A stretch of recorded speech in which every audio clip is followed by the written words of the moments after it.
Cześć, witam Was w podcaście Pierwsza Luźna, podcaście o ludziach, a konkretnie o takich, którzy trenują chwytane sporty walki. Jeśli odcinek Ci się spodoba, zostaw lajka lub udostępnij go dalej. Będę Ci bardzo wdzięczny. Miłego słuchania. My next guest is current gi middleweight vice champion of Europe, Pavel Kalesnik. Pavel is a Belarusian who lives currently on Cyprus. We talked, of course, about jiu-jitsu scene in both of those countries, how it is to stand against Tainan Dalpra, about fasting, most impressive place he ever trained, and secret camp in Malaga.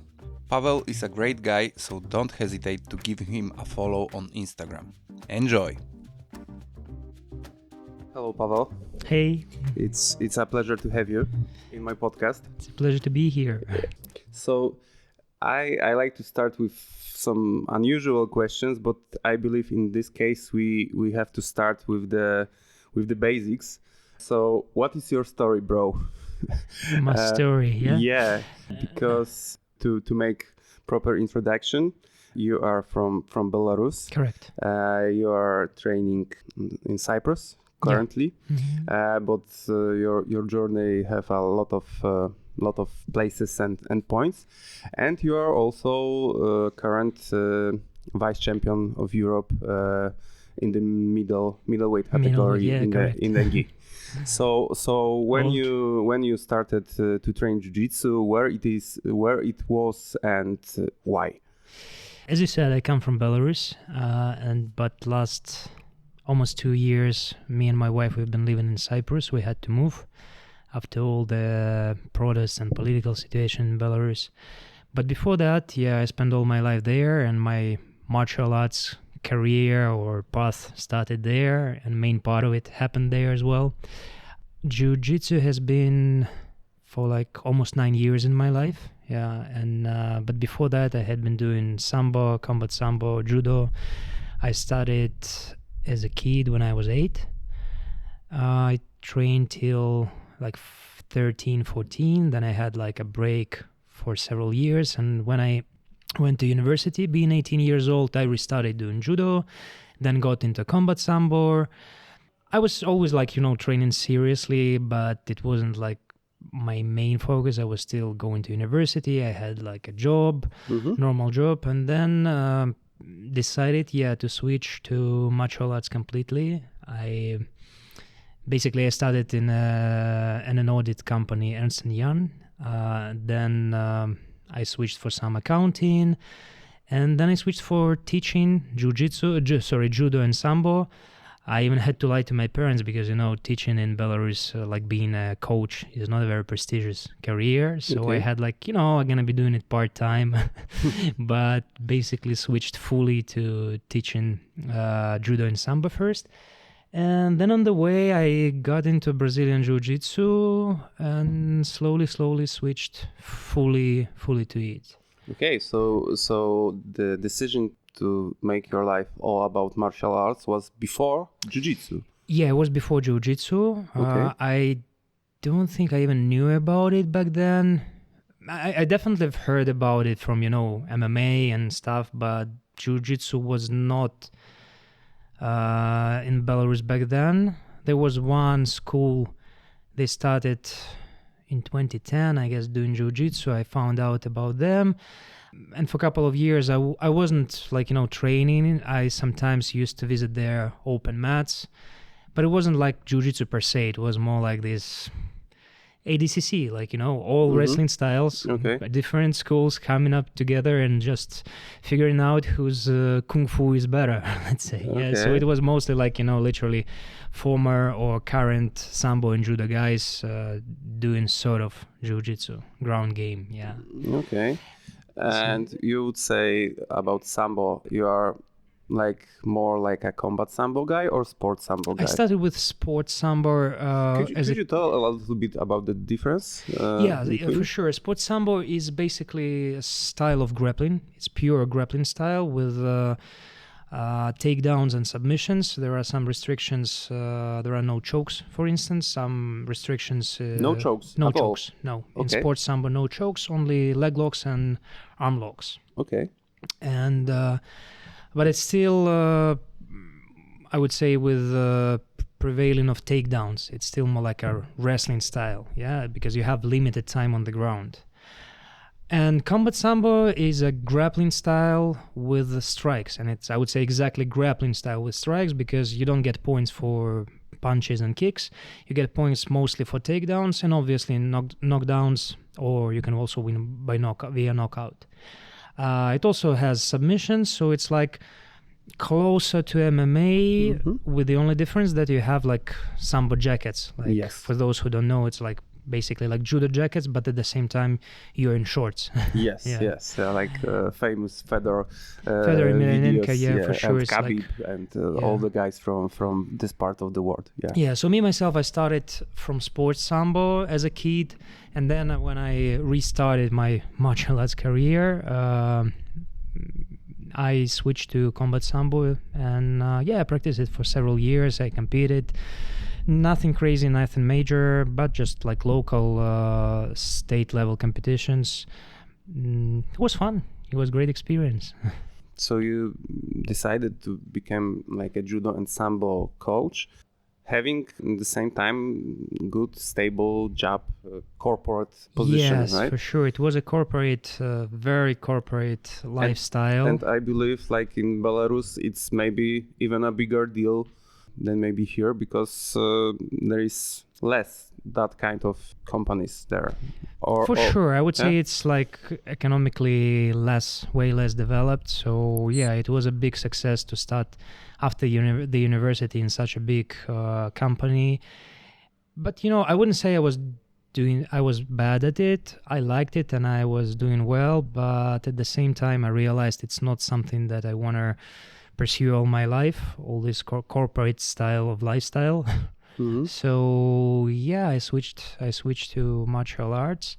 Of course, this transition was not so easy. First of all, as I mentioned, because of this social factor, because for people, like if you're a coach or teacher, PE teacher, or something connected with this, it's not a very prestige job. It's not very well paid job. And so yeah, it was not so easy, I guess. It required some courage, let's put it like this, to make this transition. And how big difference in case of your level of your life, of your financials, it was? Is it like at this point already like a big drop in your earnings to go for it, or you managed to already to start solid?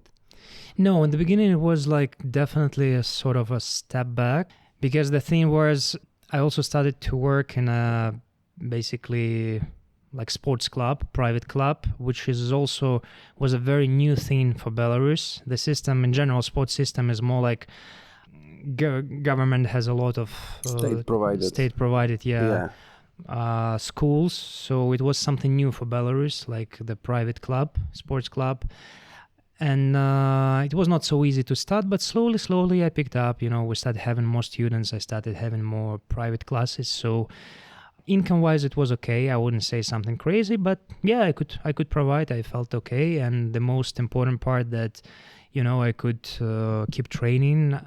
After I started doing jiu-jitsu, I could go compete. So it was a nice balance. It was like, as I mentioned a couple of times already, it was literally a lifestyle, because obviously you don't choose it from perspective of earning money and having a decent guaranteed lifestyle, but you kind of choose this balance in between being able to survive and being able to train and progress. And how long you were thinking about it?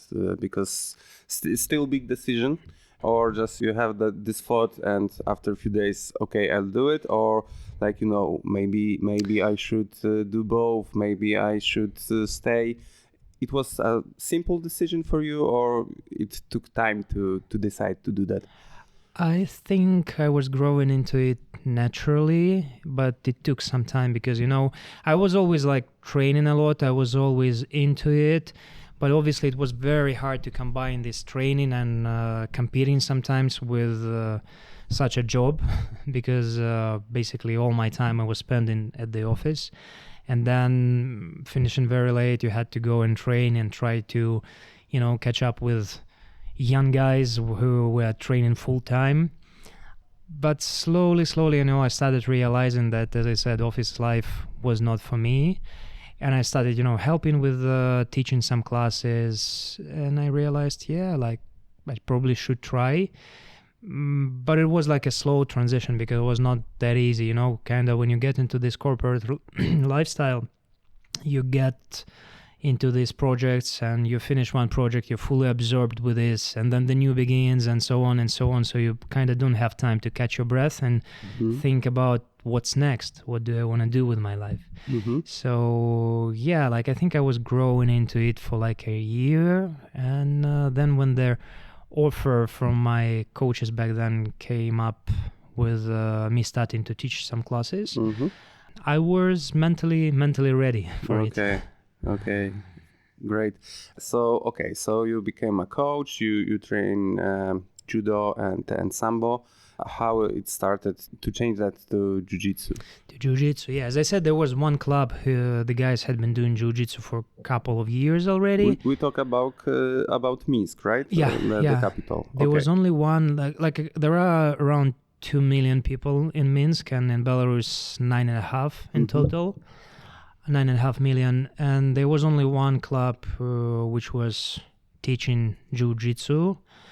As I said, nothing to take away from the guys, but obviously it was not jiu-jitsu of Polish level, it was just, back then, you couldn't even find any seminar or instructionals. You were just like watching YouTube and trying to do stuff and trying to figure out stuff. So it was in the very beginning of jiu-jitsu. And then one of the coaches from the gym where I was training, he left to Abu Dhabi. He got a proposal of working there. He went to teach in, I'm not sure, some like military or police, like martial arts, basically, because he was a good judo samba guy. And he went to work there. We still kept in touch. And he slowly got into this jiu-jitsu because jiu-jitsu was everywhere there in military. He started practicing himself and he was sharing these ideas, and slowly me and my coach back then, we started training, and we decided to open like a small jiu-jitsu group along with the combat sambo and judo classes we already had back then. We started training, some people started joining. And and then slowly we went. I remember for the first time we went to competition in Poland. It was in Toruń. It was like Kimura Cup. That was my first competition. There was that kind of competition. 2014 or 2015, I guess. 2015, yeah. So that was our first tournament outside of Belarus, because we also organized a couple of tournaments. Jiu-jitsu rule set or ADCC rule set or something. Like they even tried to organize, they did organize some modified Samba rule set, basically with emphasis on the ground game. So whenever the fight went to the ground, there was no stoppages, but there were some modifications. So it was like basically Jiu-jitsu with another rule set. Yeah. Okay. And slowly Jiu-jitsu started growing in our club.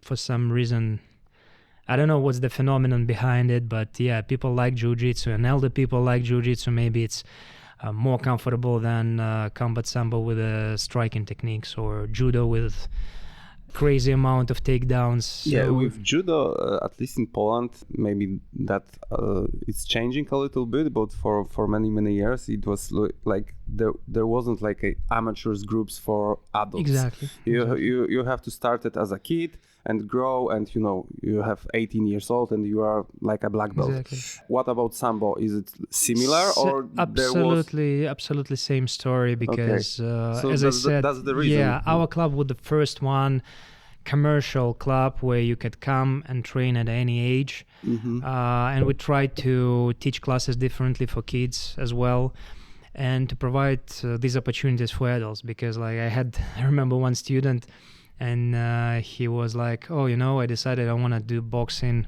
when he was 27 or something, and I came into this boxing school, and I said like, oh, can I start? And they said, well, you're 25 years old or something like this. You're 25 years late, I mean, to start doing boxing, so yeah, it's like all these sports, they are only for kids basically, and once you grow up and if you don't make it your profession, there were no places to train. Now things changing, but back then, it was not so easy. And as I said, judo is not, I guess, I still believe it's not super friendly for adult people to start, because the proper brave hold techniques, it's not so easy to pick up.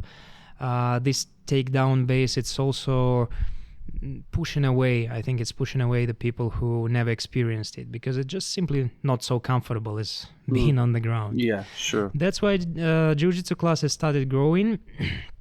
I wouldn't say it was like a very fast grow, but still that's how it started. And at this point, this point when you first visit Poland for competition, you studied from YouTube, from instructionals, or you already invite maybe some coaches from Poland or elsewhere?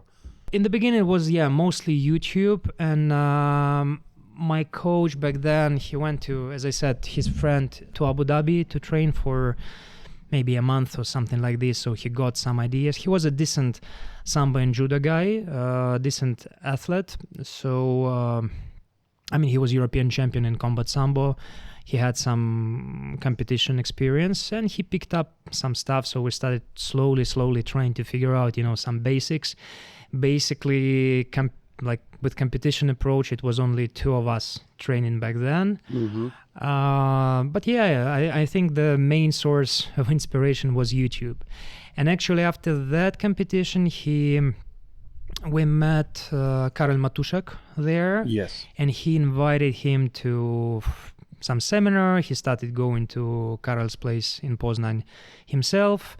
And Karel became head coach. We basically became affiliated. The gym became affiliated with him.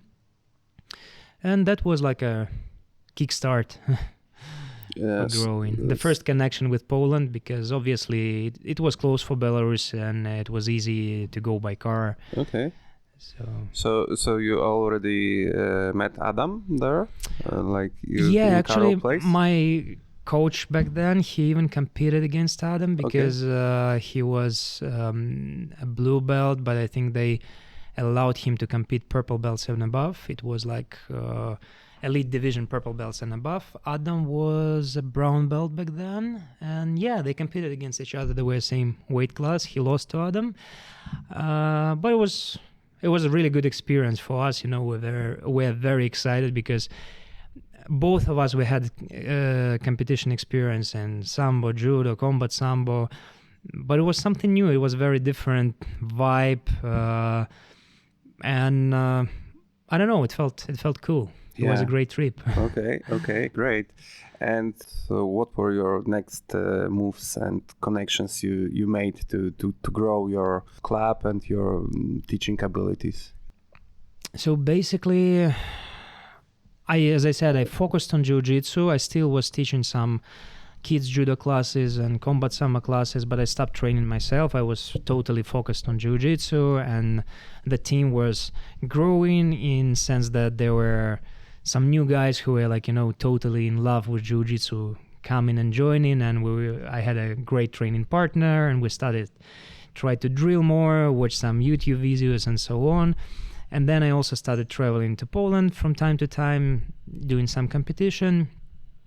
But then it's a bit of a sad story. We had sort of argument with my coaches / partners by that time in the way they were we and them were running the business and our attitude to how the club should grow and the vision of it. So I made a decision to leave the gym.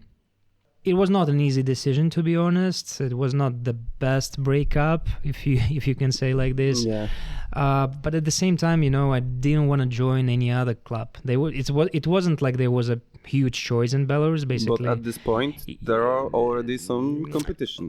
Yes, Like but other clubs? but in Minsk, basically, there were only still 2 clubs who did jiu-jitsu, and there were some MMA clubs who were teaching, as they said, grappling. It was like big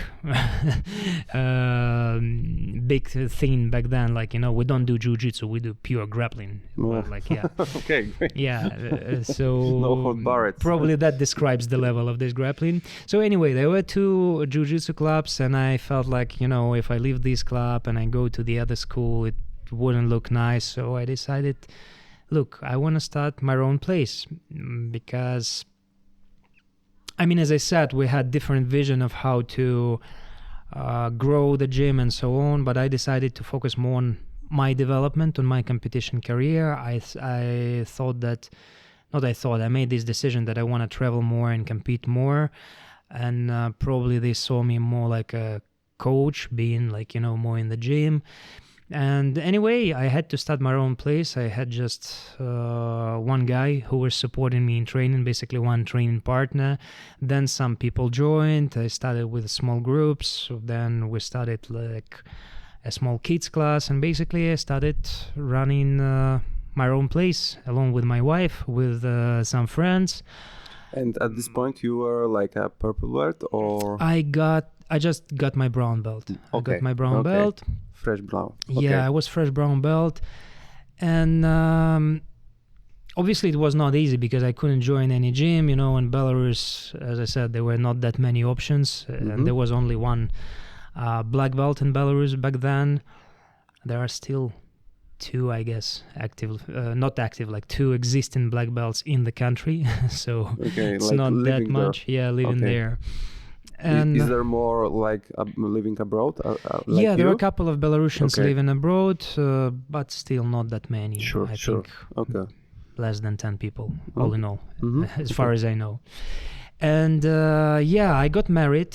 It's actually a fun story. We wanted to go for our honeymoon, to combine, honeymoon with a trip to No-Gi Worlds. But I got denied my visa, and obviously I got a bit upset. We're like, okay, what to do? And somehow we got into these ideas. Then, because the honeymoon, we planned to go to Hawaii. If Hawaii is not happening, let's go to Iceland. And it was like the end of December. Very similar place. And we decided to go to Iceland, But there was a pit stop in Finland. There was like some good deal if you choose a connection flight with a layover in Finland. So we stayed there overnight.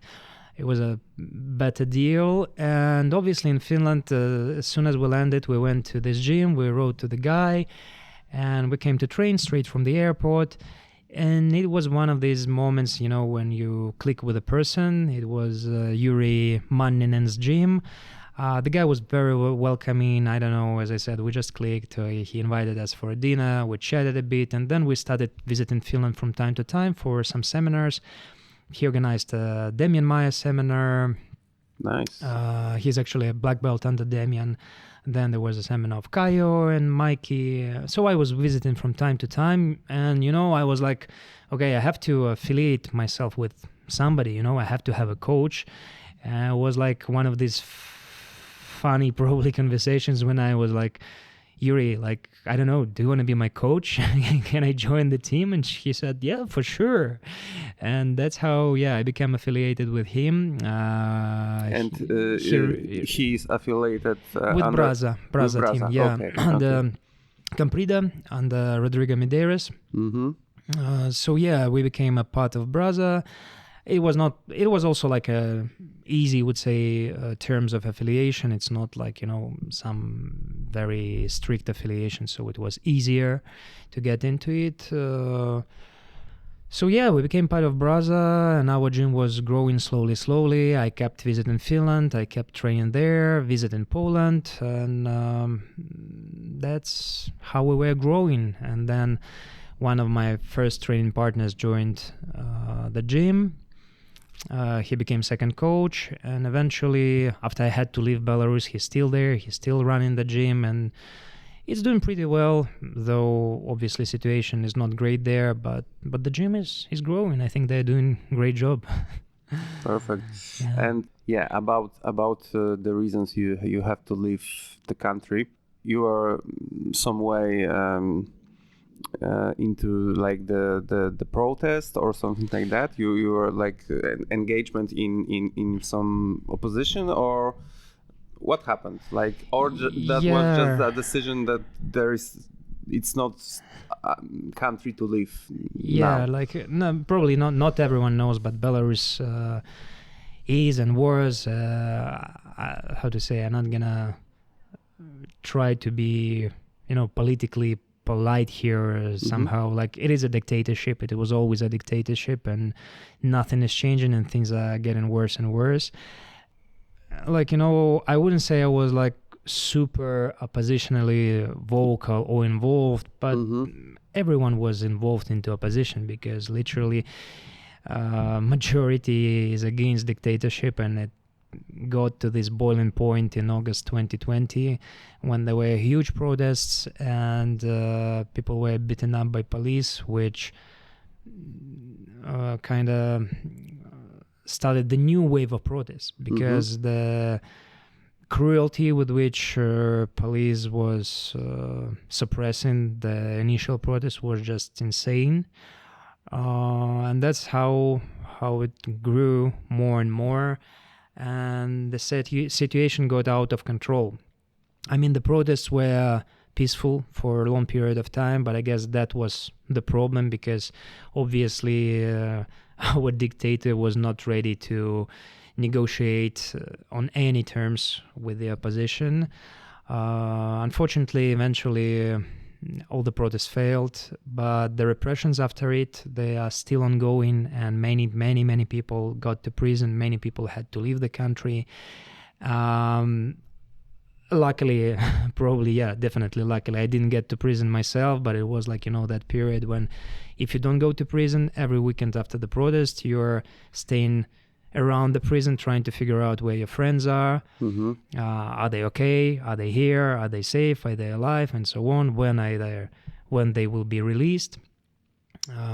Because obviously it was not like, any sort of democratic prison or process. Sure. And yeah, then they started arresting people around us, and we got a call that they arrested somebody close to our family. My wife back then was already in Cyprus, and they said that I have to leave, because if you have any connection to somebody who was detained, it can be just some message, it can be some photo, and once you get in this loop, you're next, and most likely you're going to prison. Okay. So I wasn't some sort of lucky, that I had time to cautious, leave. Right? Yeah, Okay. yeah. I had this time to leave. It was like literally 12 hours, like, sort of spy movie, when I had to just pack my stuff, run, get the PCR test back then, because it was still like post-COVID time. Yeah. Run through Russia. It was like literally like in a movie. Now when I think about it, it's some moments are funny, but back then it was not fun at all. Yeah, I guess. Yeah. And would you say like those protests change anything in Belarus, or for better or for worse at this point? Definitely they changed a lot, because I think Belarusian society, they kind of got united. They realized, okay, we've got some power, we got our opinion, and we can be vocal, and we are actually human, we have some rights, and we can fight for our rights, we can demand these rights. But yeah, unfortunately they were suppressed, and obviously the war with Ukraine, which started afterwards, kind of pushed the Belarusian problem on the background. I'm not judging, obviously, the Ukrainian problem and situation is way more important, but still it doesn't help to solve the Belarusian problem, because now it's sort of occupied twice.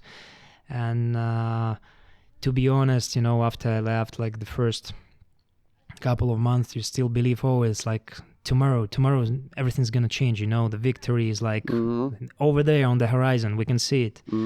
But now I guess I don't believe that it will be a fast solution, and that it will be easy.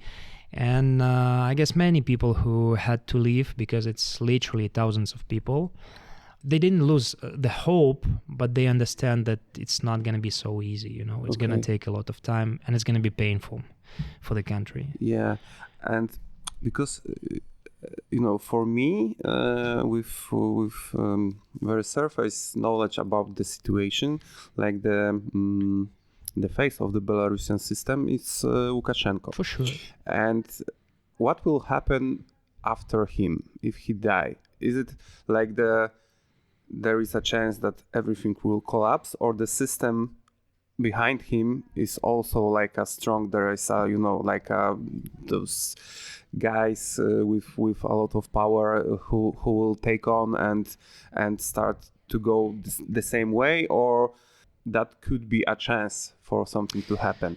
You know, it's a very good question. It's a very good question. And I guess, you know, the political system per se, in terms of that you have some variety and some choice, is non-existent in Belarus. It's literally a dictatorship. As you said, you know only of Lukashenko, and trust me, people who are in Belarus, they also know only of him, because there is number two in politics in Belarus. You know, these people just disappear, they get rotated, and no one has any sort of power apart of him. The whole system is based on one person.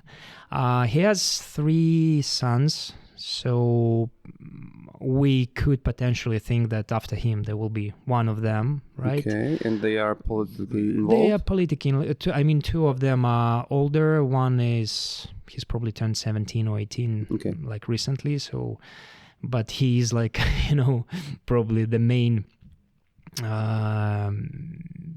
guy, as people think, to be the next. Okay. But the thing is, you know, after the war in Ukraine, everyone started realizing how huge the impact of Russia is. So now it's another strong factor that there are many powers of which we probably don't know, which we can't see, which come from Russia. And obviously Russia is super interested in maintaining,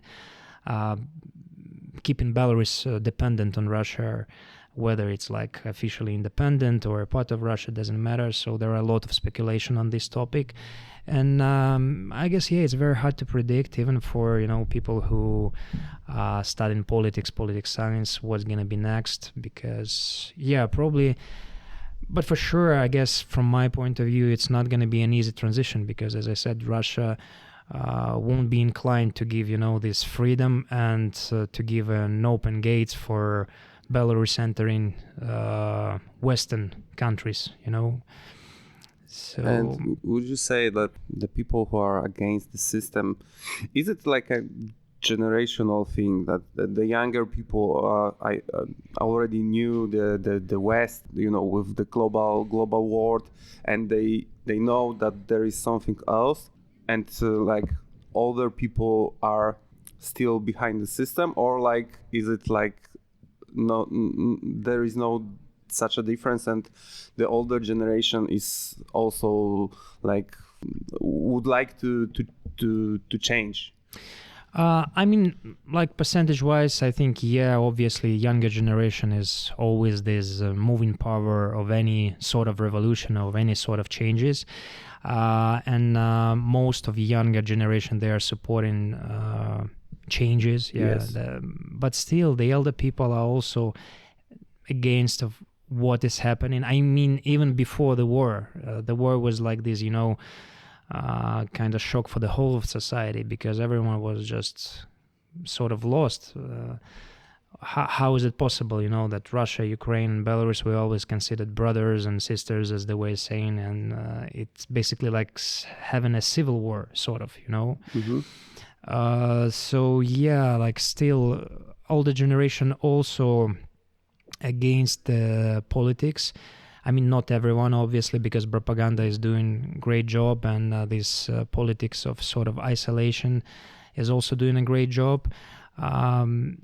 Partially economical isolation, because, you know, older generation, they don't travel that much. If they do travel, it's mostly Russia, where it's like probably even worse than in Belarus. And there was always this part of propaganda that, look, the life in Belarus is okay. it's decent, and there is not that many rich people, but there is no poverty. Like, you have your food, you have your bare minimum, and you have this idea that you don't need much. You don't need this luxury, as they say, Okay.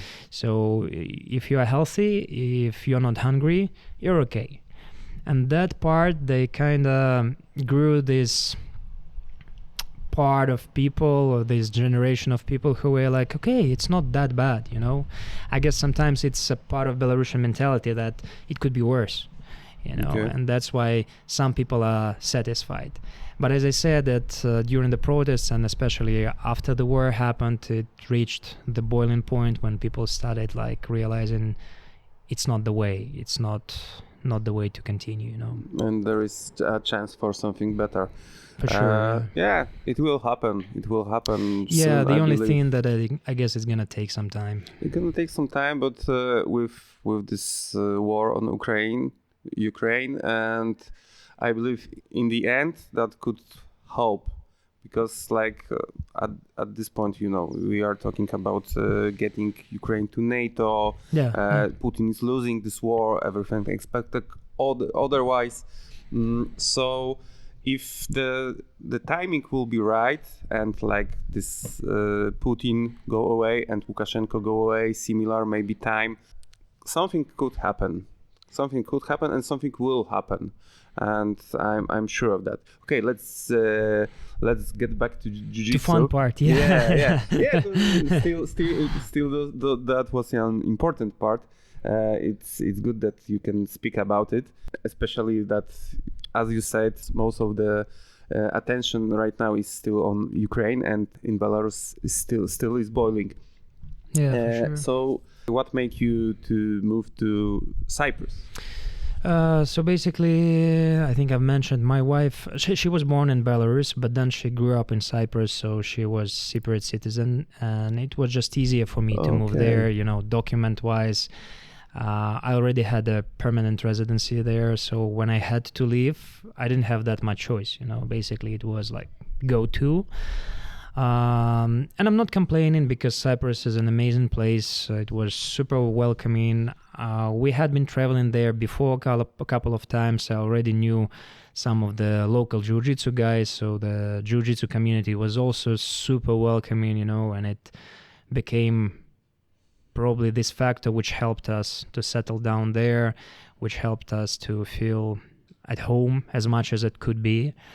And yeah, that was, it didn't happen by my choice, but as I said, I can't complain. It's an awesome place, a bit of random place, I would say. I would never expect myself to end up there on an island. It was something very new, hot country with the sea. Yeah. But luckily for me, if we get back to jiu-jitsu is quite okay there. It's not a big island, but there are several gyms in each main city, so yeah. And which city you live?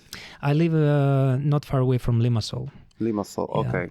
Yeah, you already started about the level of jiu-jitsu on Cyprus. Who is the main factor who introduced jiu-jitsu in Cyprus, or have like the most impact on the scene? Well, there were a couple of guys who were studying jiu-jitsu, for a long time, and one of the first guys is actually the head professor of the place I ended up training at. It's Gracie Baja Gym, and Professor Argiridis. He's a Cypriot guy who got into jiu-jitsu many, many years ago, and his story of studying the art was even more fun than our Belarusian stories when we had YouTube, because back then they didn't have YouTube. One of his VHS cousins, from States used to send him VHS and books, and he was like reading these books. And he was a karate guy actually, and with another friend of him, they were like trying these weird moves on the ground, and obviously they got bullied by the other karate guys. Guys, what are you doing? Like, seriously, what is that? You two, muscular, grown-up men hugging each other in the sand on the beach. It looked weird, And that's how he started his way. He was a white belt for 9 years probably. Yeah. And then he was traveling to UK because he was an army guy, and then he was some special forces and so on, and he was traveling to England, and there he bumped into Braulio Stima School. Okay. Shortly after Braulio moved, and he started visiting and training under Braulio. He got eventually his black belt from Braulio, and he grew up his gym in Cyprus. It's not a very traditional Gracie Barra. I'm not sure if I'm allowed to say so, but we all know what you are talking about. Gracie Barra is a rather conservative school. It's a very conservative school, but in Cyprus it's has its character, Okay. And they're running gym a bit differently because I guess just Cyprus is a different place, It has this island mentality, island vibe. A lot of visitors and locals are just enjoying the life. So are you allowed to train in the gi? Yes, you can wear the gi you like. So they put only official gis on official ceremonies or the camps, and this is the part I'm talking about.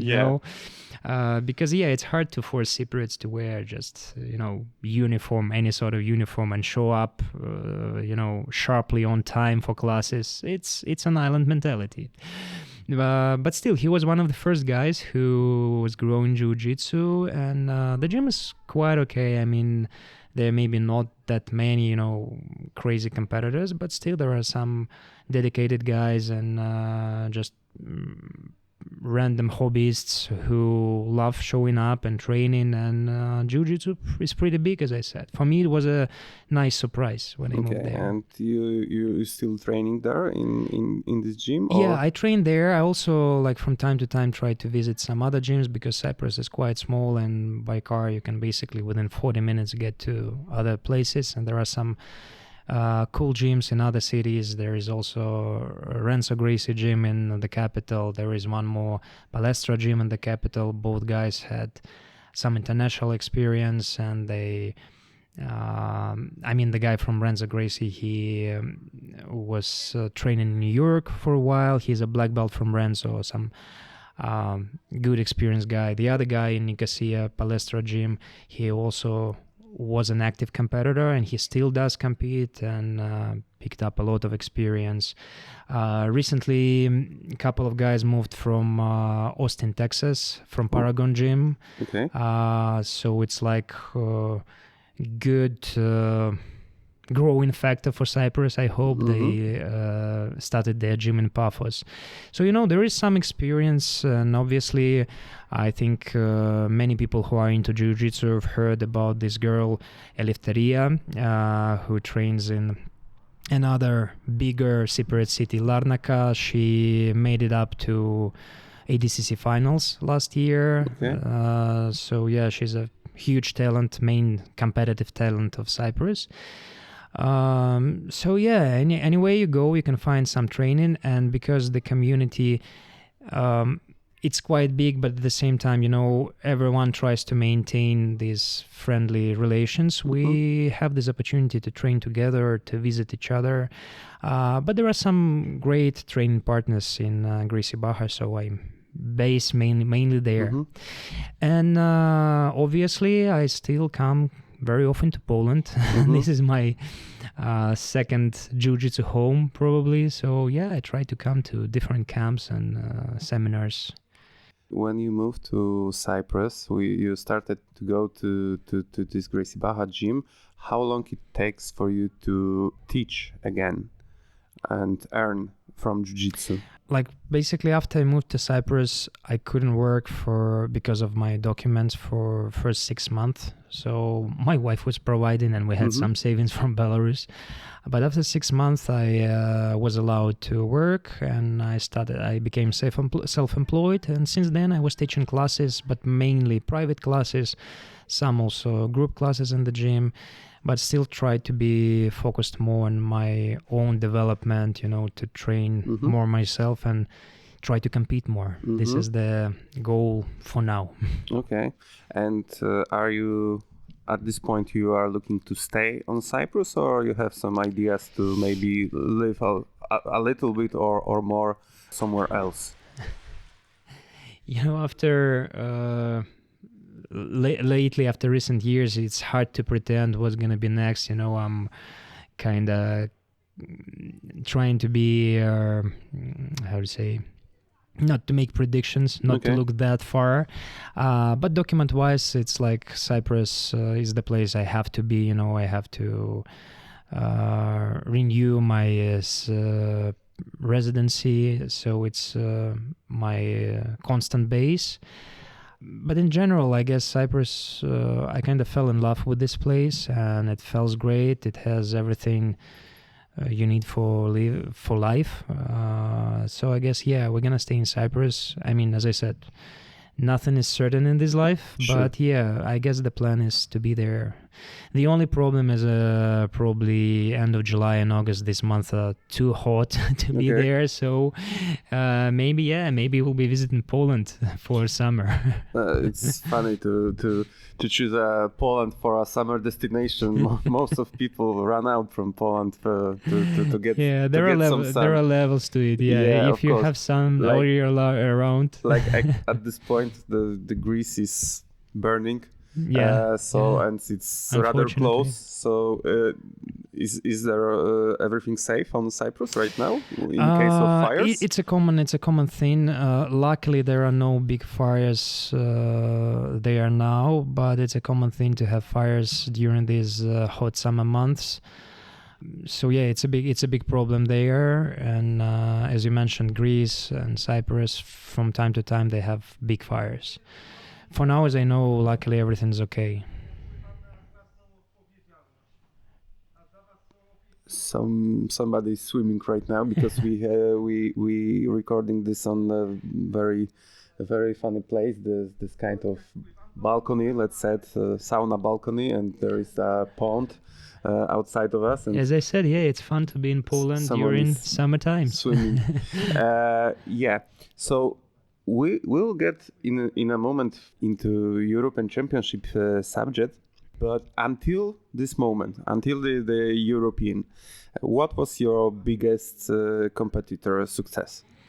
I got my black belt only last August, at the end of last August. So basically, Europeans won one of the first competitions as a black belt. I mean, before that, I obviously had to qualify. So in color belts, my biggest achievement was bronze at no-gi Europeans as a purple belt. Then I also won Masters Europeans as a purple belt.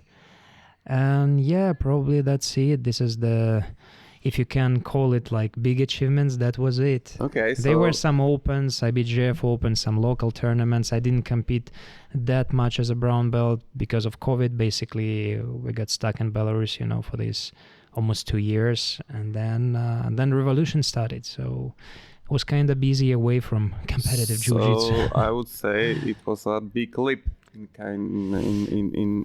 For sure.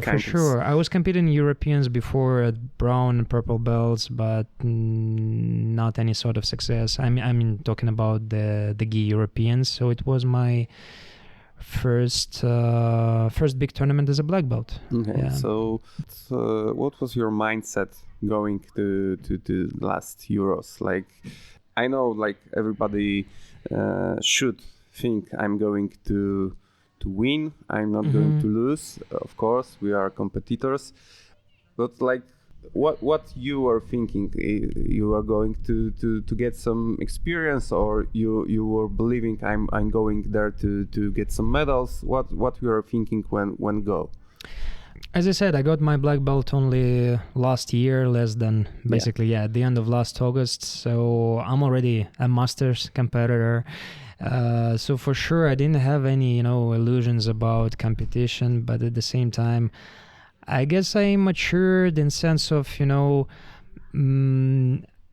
don't feel like even winning worlds will change my life that much. You know what I mean? I'm just happy with my path, and I truly love jiu-jitsu. So competition for me is not the main focus, but it's rather a tool of growing my jiu-jitsu. That's why I try to compete, and I want to compete more and stay active and compete at adult level, and get into this kind of, wild card to fight in black belt adult division was very exciting for me, because the main thing was that, now I can compete at this highest level against the best in the game, and it's a great tool to, I guess, study jiu-jitsu, not even faster, but just from different perspective, looking at it from different perspective as a black belt adult competitor. So that was it. I was just excited to compete against, the guys whom you see on the same instructionals or whatever, highlights, videos. And, I believe that whenever you step on the mat, even against the world champion or whatever, the guy who is way, way better than you, obviously, you have to have this mentality, I'm gonna win, because otherwise it doesn't make any sense. But at the same time, as I said, at some point I stopped, being obsessed with this winning part. I mean, when I step there, I try my best to beat anyone in front of me, but at the same time, I'm enjoying the process. So I was just simply excited to be there. I didn't even hope to qualify for adult divisions, because after I got black belt, I had only 2 tournaments left to get my points. But since I managed to get them, I was excited to step on the mat. It was like a Rome Open, right? It was Rome Open and Paris Open. Okay. Literally, I guess 2 weeks after Rome Open happened. And after Rome Open, there was also Europeans no-gi. I injured my foot back then, so it was an extra obstacle, and I was like, damn, I'm probably not gonna make it in Paris. But yeah, I got to finals in Paris as well, and was excited to compete in Paris Open, and was excited to compete in Europeans. Is like no-gi competition also you get points for IBJJ? No. No-gi is a separate story. Okay. Yeah, only gi just tournaments. To make sure. Yeah, Okay. So tell me about your path during Euros. How many fights you had and your way to the final? Yeah, Euros, I got lucky in sense of brackets. I just remember this moment when, with my main training partner in Cyprus, the guy I train with mostly, we were laughing before I left Cyprus. We were like, okay, I'm gonna fight against this huge Moroccan guy, Seyfeddin, the biggest, I guess, active black belt who competes in IBJJF tournaments, and I'm gonna fight against Tainan Dalpra. And that's what happened at Europeans.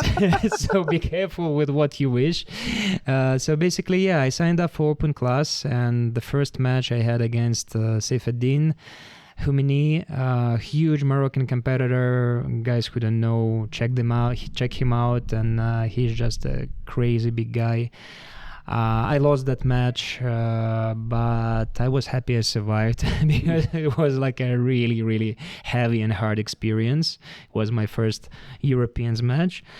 And then in brackets, I had to compete. My first match was against Polish guy Jakub Najdek. It was already quarterfinal. I ended up winning this match, and then on the other part of bracket, I was supposed to fight against a winner of Espen Mathisen versus Godoy match, and both of the guys got disqualified. It was for penalties for both of them, for double pulls, and when I was watching this match, I was like, what's going on here, Okay. And they ended up being disqualified, so I didn't have an opponent in semifinals, and went straight into the finals. So basically, I had only one match in my weight class before tough the match. finals. Yeah, It was a tough, fun match. Tough competitor. It's a good score to win with Kuba. Okay, so you go to the final. There is Tainan Dalpra against you, the pound for pound, probably the best or top 3 best guys in the world. What was your mindset then? Man, as I said, I was really excited. That was the idea to go there. I didn't choose, to compete in Masters, not taking anything away from Masters divisions, obviously, because there are still some really tough guys there. But of course, it's different from professional division, from adults, and especially from somebody like Tainan, the guy who definitely already put his name, and he's one of the best of all times in this game, though he's only 22 years old. So I was just simply excited to compete against him. That's what I wanted. And rationally, of course, if you think about this matchup, like I had zero chances because his level of competitor, of experience, and of his jiu-jitsu is just something crazy, even when he fights against world champions. But as I said, like for every match, I have this mentality of like, okay, let's try to win. So I didn't feel nervous. I felt simply excited. I wanted to beat him, though, yeah, rationally, of course, it was not an easy task, and he made it look easy. Obviously, he's one of the best. Still, mad respect for you. Thank you. If you didn't see in this fight, then check it out, because the way he got your back was like incredible. Yeah, for sure. It's like masterpiece. It was like half the wrestling carousel, let's say, through your back, and then like hooks.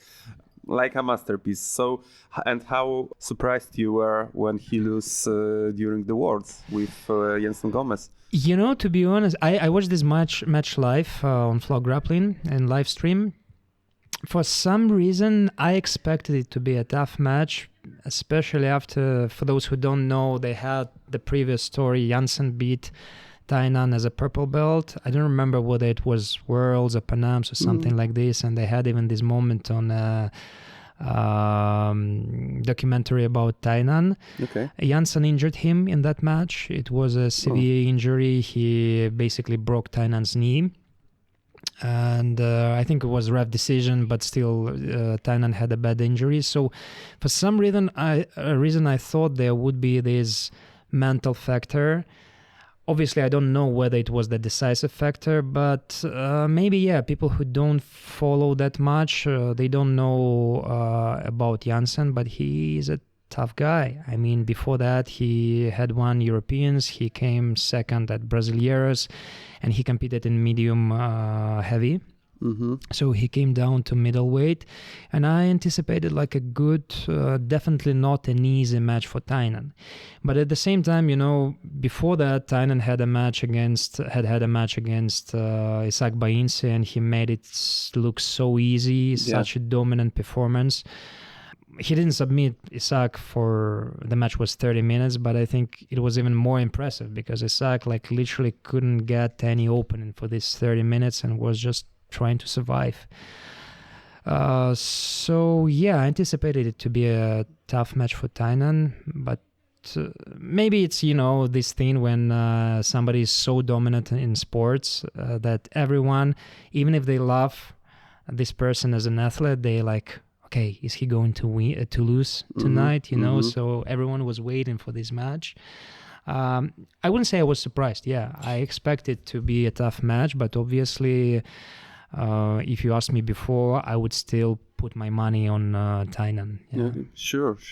I would say the very important moment was because everybody expected that Tainan will face one of the Ruotolo brothers in the final, and I don't remember, is it Tai or It was Tai. It was Tai, yeah. Okay.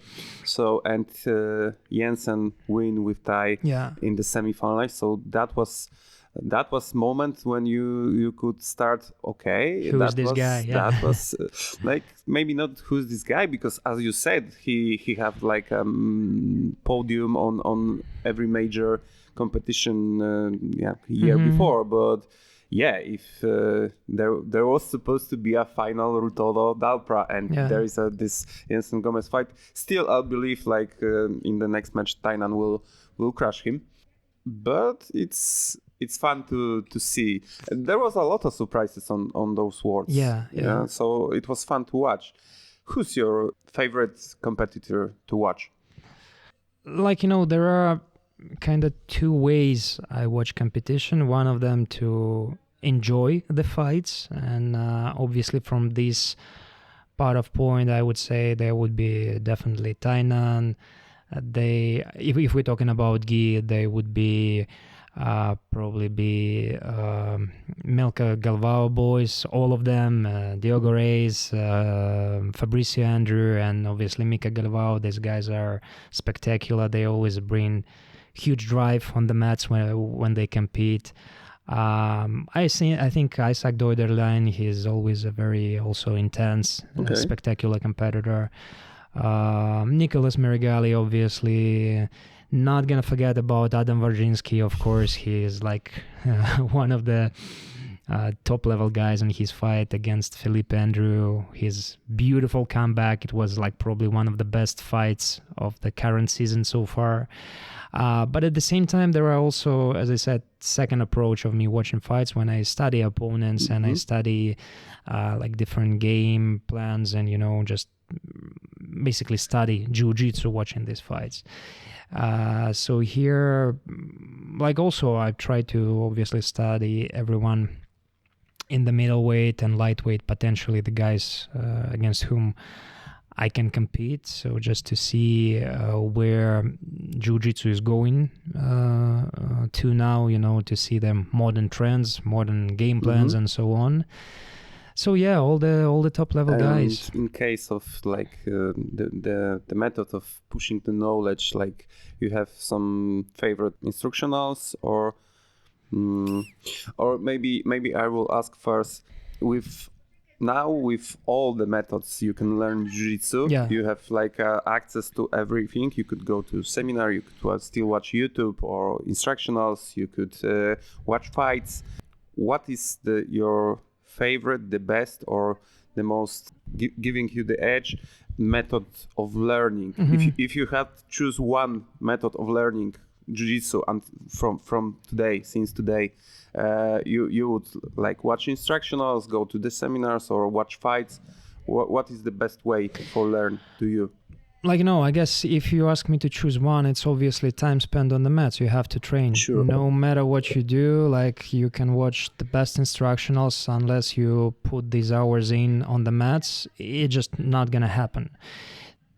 I was lucky to travel a lot, to go to different gyms, and I try to stay active, to go to different seminars. And I guess it's a huge part of, getting this exposure to different styles, to different training approaches.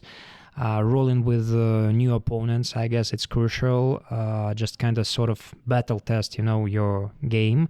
But at the same time, I believe you have to have this training routine, consistent training partners with whom you can drill consistently, you can build up your techniques. So I like to maintain this balance of coming back to Cyprus, which is my home now, and I have a couple of good training partners, and drill my stuff, my techniques, my game playing with them, but then go into some seminars and specifically camps to train with different people, to see their reactions, to make these adjustments. I guess it's also important. So if you have an opportunity to travel and train in different places, I guess it does the job. It's a good thing to have in your game plan. But at the same time, as you said, nowadays there are just unlimited access to all sorts of instructionals, and if you have a decent training partner, somebody who just shows up and who is willing to evolve, it can do the job. Just study online instructionals and keep training, keep drilling, keep doing specific. And since we started talking about instructionals, I like more systematized approach. So obviously, probably now pound for pound, number one is John Danaher. I guess he gives solid understanding of the game. I like Lachlan Giles. He's also very structured approach to teaching. So yeah, that would be probably my guys I would go with in terms of studying jiu-jitsu via the instructionals. So you feel the way that Danaher teach, because recently I some people hate it. I had a podcast with Marcin Maciulewicz from Warsaw. tough competitor, and he said that, like, he loves Danaher. He like really understand him, and this is the way for him. But like he understand and know why people can't learn from the Danaher because of this too calm style, too much talking, too much philosophy, and it's not for everybody. Yeah, for sure. So, but you are like feeling it. Right? Yeah. Like, I mean, tastes differ, and I guess this is one of the beauties of jiu-jitsu, that in this sport, or even if we don't talk about sport, just lifestyle, everyone can find each to their own. There are so many different types of people who are united with one same idea and same passion. And yeah, there are many ways to approach the art. But the way of Danaher just works for me. I like it. I like the structure. I feel like when I watch his instructionals, only by watching it, I feel like I already drilled some stuff, you know? So it just sticks in my head. It works for me. Obviously, then you still have to get back on the mats and try to figure out. But I guess for me, he gives like a solid picture of that part of the game you're studying. And life hack for those who are a little bit impatient, you can switch the speed of the player to 1.5, and then he talks at normal human being pace. Okay. So I guess that's what works for me, you know. Good advice. Good advice. But I understand the pain sometimes. Sometimes, you know, when I want to have a nap, I just can switch on his instructional, and it works. It works good for me to sleep as well. Yeah, I have to check it out because I didn't watch the instructionals. I watched a really Some long podcasts, podcast with Lex Friedman, and it was fun. It was really, really cool. And the part when they started to thinking about how to fight with different animals was really it's cool. crazy. Was Man, I really mean, cool. yeah, like it may be, like I wouldn't say it's the most entertaining part, but I guess he's definitely one of the best professionals in this field. And it shouldn't be entertaining. It's just very educational. So just learn it. Yeah, you know. I also forgot to mention Mikey Muzumechi. He is like another character. Maybe his style of teaching and his passion to jiu-jitsu is a bit annoying because he's definitely obsessed with it. But yeah, it's the brilliant knowledge, and it's something you can learn from for sure at any level. How much you would suffer to be able to have the same diet as Mikey? Because you know he's yeah. Okay, sure. so for those who don't know, he's doing, I would say, very strict. Oh my God, how it's in English, like a okno żywieniowe. Fasting window, yeah. Yeah, fasting, fasting window, and he don't eat anything like almost all day. Yeah. He drills a lot, and then in the evening he stuffed himself, because you can say it in other way, with like 7,000 calories of pasta and pizza. Yes. And he said he's doing his It like works for 3 him, years, and yeah. it's worked for him, and it's good for him. And I believe like there are only few people that could manage this kind of diet. And it would be cool to be one of them. Yeah, man, I mean, I've been following fasting approach for almost 2 years. So I also do fasting.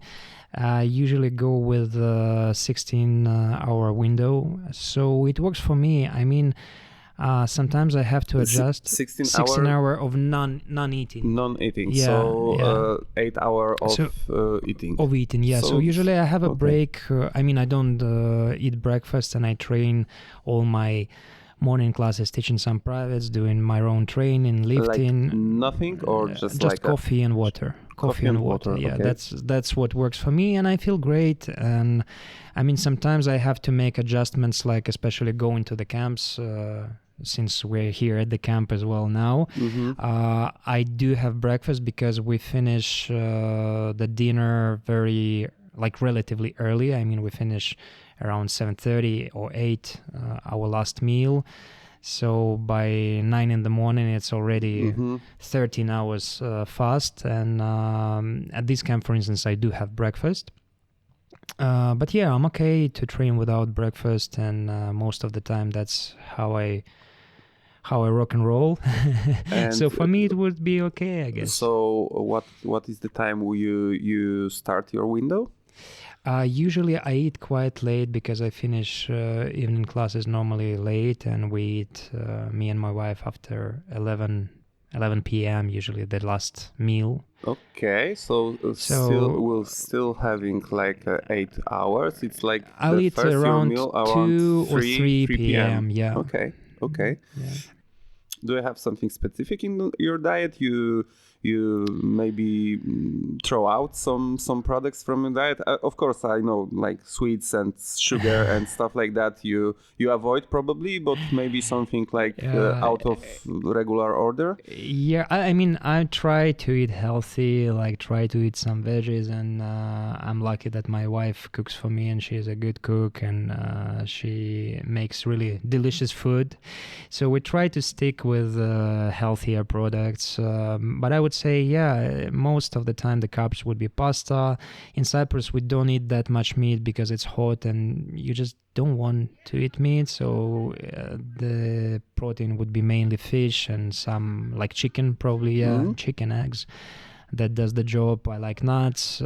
So yeah, we're just trying to stay at the healthier end, but the problem is that I have a very sweet tooth. Okay. So in non-competition period, I eat a lot of sweets, and obviously then when I have something on my radar, I'm like, okay, now I have to stay, sharper and like avoid sweets. What is the best sweet in the world? Man, everything connected with chocolate. Chocolate, okay. Yeah, like different shapes and forms. Okay. I like chocolate a lot. I would go for, I believe, ice cream or marzipan. Yeah, I guess it also depends on the season, on the weather, because Sure. Sometimes ice cream is good, sometimes you want I don't know.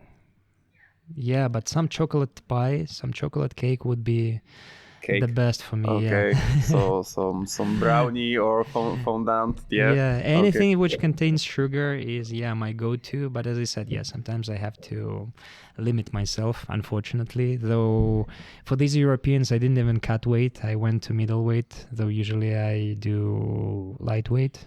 So yeah. Okay, and sticking for a little bit with theme of food, what you have to taste when go to Cyprus, like something local specialty. Obviously, it's seafood. I guess seafood is good, though Cypriots are big meat eaters. I mean, it's a very religious community. They are Orthodox, so most of the people have these religious fasts. Okay. But then after they break this fast, especially on Easter, they have these huge festive dinners of their local suvla. It's basically meat, like on the stick, right? On the stick, different types of meat. So that would be my huge recommendation. They know how to cook it. But yeah, seafood. Maybe I'm just a little bit biased because I like seafood, and it's just nice. It's cool there. Okay. And yeah, as I said, in hot weather, you don't want to eat heavy. You would prefer these seafood types. Okay, Pavel, I checked your Instagram, and you said in one of the posts that now you are like 2.5 months on the road. And Could be. So where outside of Poland you also were, and you spot something interesting there? Yeah, since moving to Cyprus and basically post-COVID, we decided to travel a bit, and we were lucky to be able to travel. I mean, I traveled only around Europe since it's hard for me to get visa to other parts, but recently I got my UK visa, so I'm excited. After this camp, we hopefully will get to UK because my wife's sister lives there. And obviously jiu-jitsu is huge there. Yeah. So this is the main purpose of the visit. But apart from Poland, I'm in Finland. Since my coach is there, we're trying to visit quite often, and jiu-jitsu is big in Finland. And then we had different stops for competition in training, visiting different gyms in Italy, France, Austria, Czech Republic. When you go to competition, you manage to have some spare time to sightseeing, to visit something around, or usually you just go for competition and. No, usually if it works out, we try to spend a couple of days, whether it's with my wife or when I'm alone, to do some sightseeing and maybe to visit some jiu-jitsu gyms, because it's also like part of learning process. I like to combine after competition or before competition to get to a new gym and see what's going on there. And jiu-jitsu community is also, I guess, jiu-jitsu is a nice way to travel, because it's usually certain mentality of the guys who do jiu-jitsu. That's how you can meet locals, and they give you good advice in terms of what to see or which food to try. So if you don't know where to go to jiu-jitsu gym and you get some cool recommendations. Really, really good advice. And what was the weirdest, the most surprising gym you ever visit? The weirdest. Yeah. Like, man, I mean, remember that was my Belarusian vibe. jiu-jitsu background sets the plank high. Okay. It's hard to impress, in terms of that. But I would say not probably the weirdest in terms of, in bad term, but the most impressive gym was definitely Mjolnir for me, the gym in Iceland. Mjolnir, yeah. Okay. It's a huge gym. It's very beautiful gym because it's built like basically one of the walls of the gyms is a rock. So it's built next to the rock. Right. It's just mind-blowing. It looks awesome. A lot of mat space, a lot of mat space for MMA. The gym is just simply beautiful, and the level of jiu-jitsu and MMA is surprisingly high. I guess even McGregor with his team used to go to Mjolnir to train. There is obviously, for those who follow MMA, Gunnar Nelson from there. So Iceland is small. It's very small, but I was nicely surprised how many people are into sports. And somebody even said they have 2 football leagues, though it's like, I'm not gonna lie, but I guess 320,000 people living there. Yeah, that's mind-blowing. Like, CrossFit is very high level there. So yeah, I was nicely surprised, and Mjolnir was probably the gym which kind of outstands in terms of facility. Okay. Let's put it like this. But obviously, like I've been to many gyms across Europe, and I don't want to offend anyone, because like the places I've been to were always very welcoming, and I was just always nicely surprised how cool it's to be a part of this jiu-jitsu community. Yeah, sure. Mjolnir in Iceland. Yeah, Mjolnir was very impressive. Sounds really great. The rock as a wall. Yeah. As far as I know, like worldwide, everybody talks about Evolve gym in Singapore. Evolve, yeah. It's like Mikey, I believe, he trains there. Yeah, and it's like the most modern facility ever.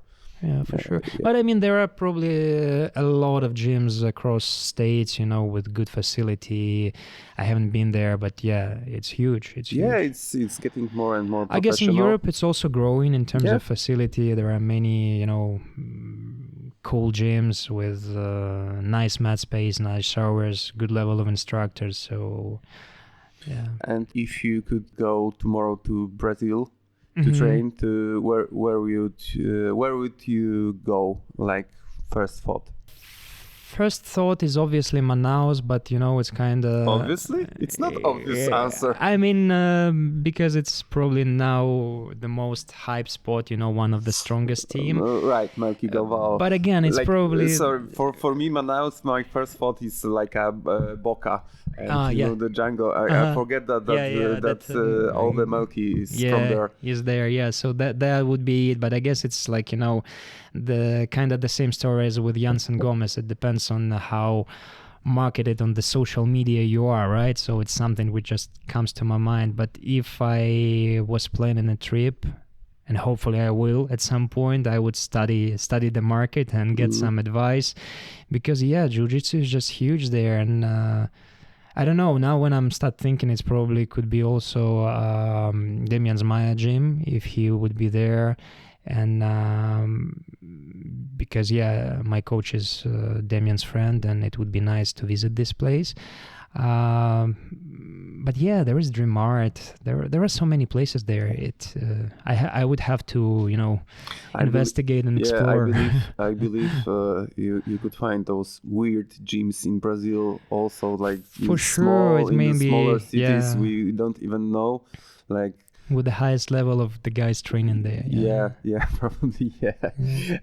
Next thing I want to mention is the camps. The camps, You recently was on a secret camp.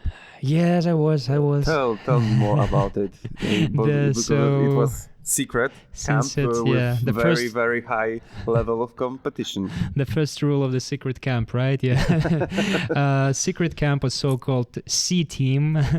So the camp was organized by actually Polish guys, Kamil Wilku and Mateusz Szczeciński. As far as I know, they were the guys behind it, but they collaborated with Santeri Lilius, the Finnish jiu-jitsu practitioner who's based in Malaga in Spain. Yes. And the camp actually took place in his gyms. Very nice gym with a lot of high-level guys, obviously Santeri himself.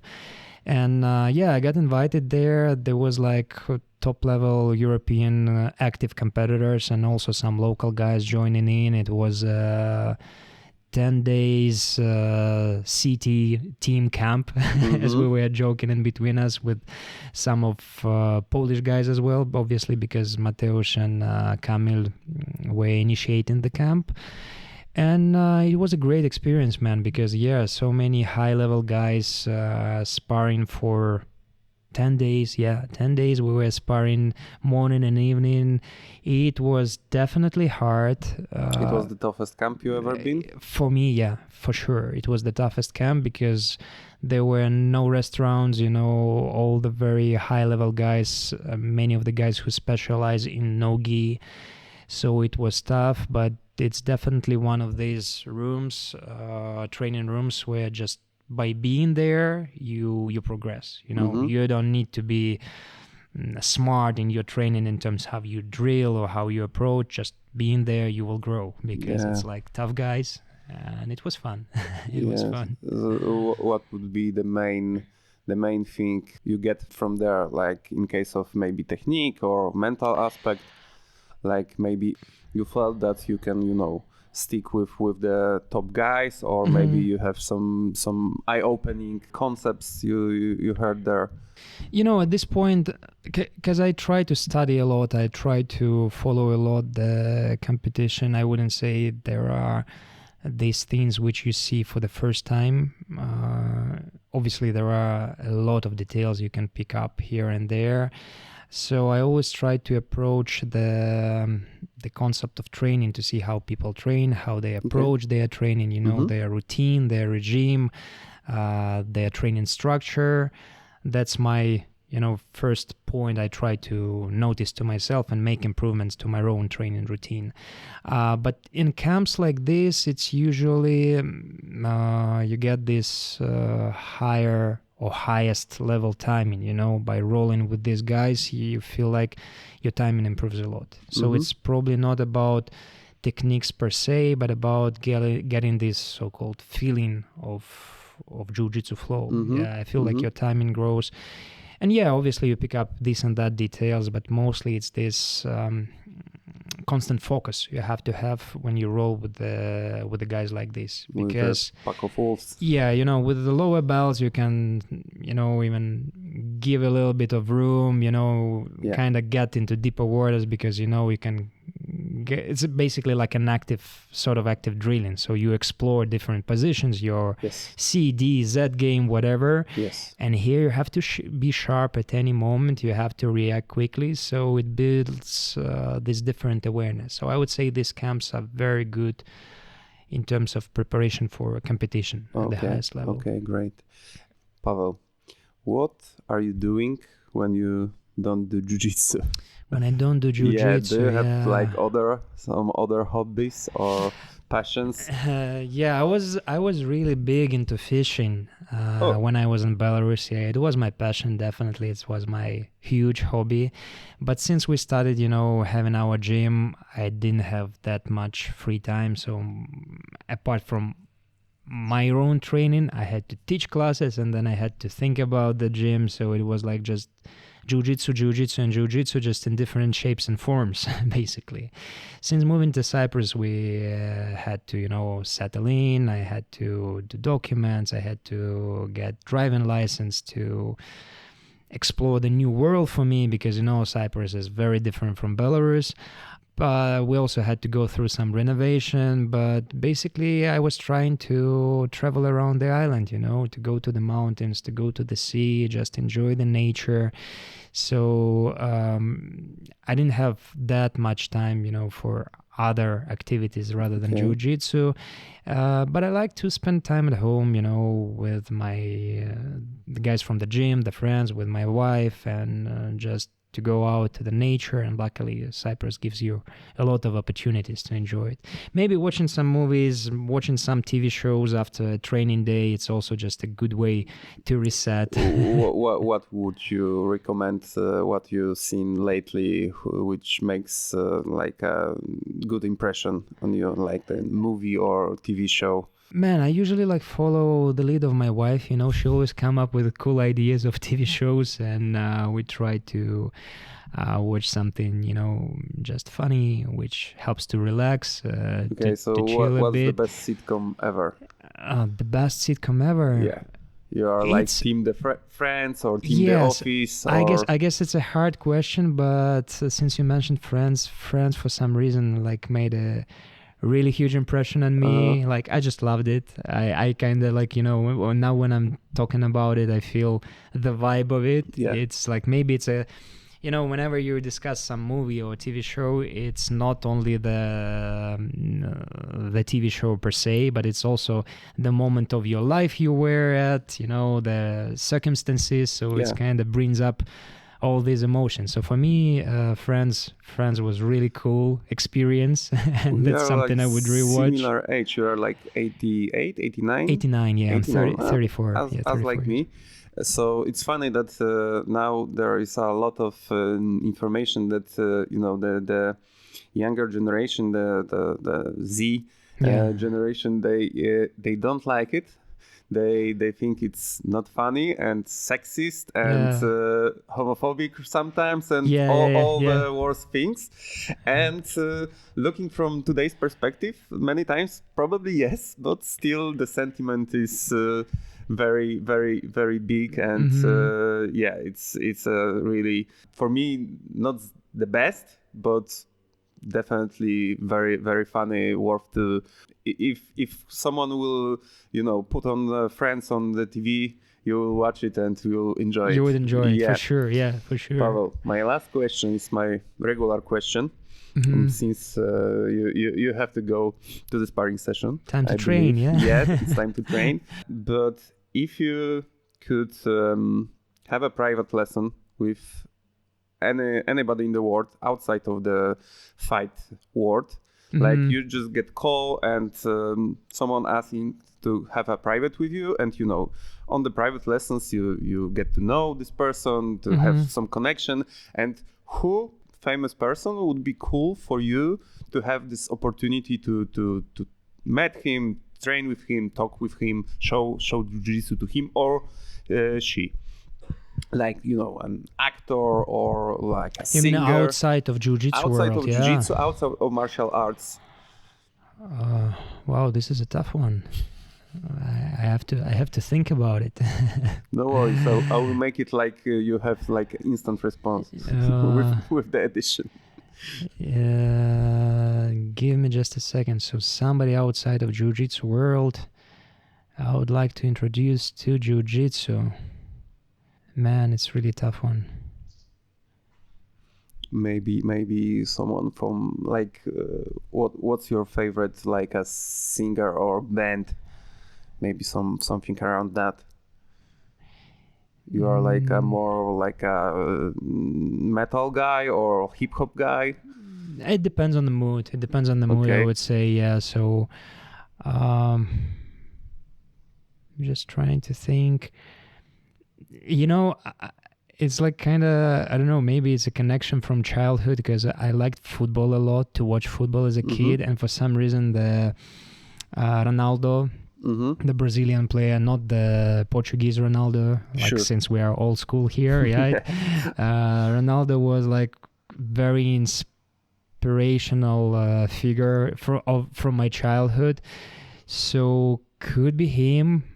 I don't know if he was introduced to jiu-jitsu since he's Brazilian. Yeah, could be him to introduce to jiu-jitsu and just to get to know this person So better. So kind of know. How sad you were in 1998 after the final Man, with the I France. was like 9 years old, Yes, and I you were remember. like 9. Yeah, I was 9 years old. I was crying because I was such a huge fan of Brazil, and back then we didn't have like internet access. I remember even like creating a sort of like journal of myself, like tracking all the matches. Yes. I believe I watched all the games back Yes. then, so it was like a personal tragedy for me. Yeah, for sure, for sure. Team Brazil all the way. I loved it, and my dad was a huge football fan, so we watched the games together. And again, it's probably not even the games, but those emotions we shared, Yes. me and my father and my grandpa, I mean his father, watching those matches. It was really cool. Yes, yes. So yeah, it could be him, but I don't know. It's a I great. don't know. It's hard to a say. great answer. Like, I would say I would share jiu-jitsu with anyone because it's I truly believe it's a cool martial art. It's a cool, if not even philosophy per se, but a cool way to have a look at your body, your world, and the values jiu-jitsu gives. I think it's something anyone could benefit from. So I would be happy to share this experience with anyone. Okay, those are very beautiful words to end our conversation with that. So that's the part where you have your moments. So to tell the world anything you like, some thank you, some cheers, some anything you like to say. Now it's the time.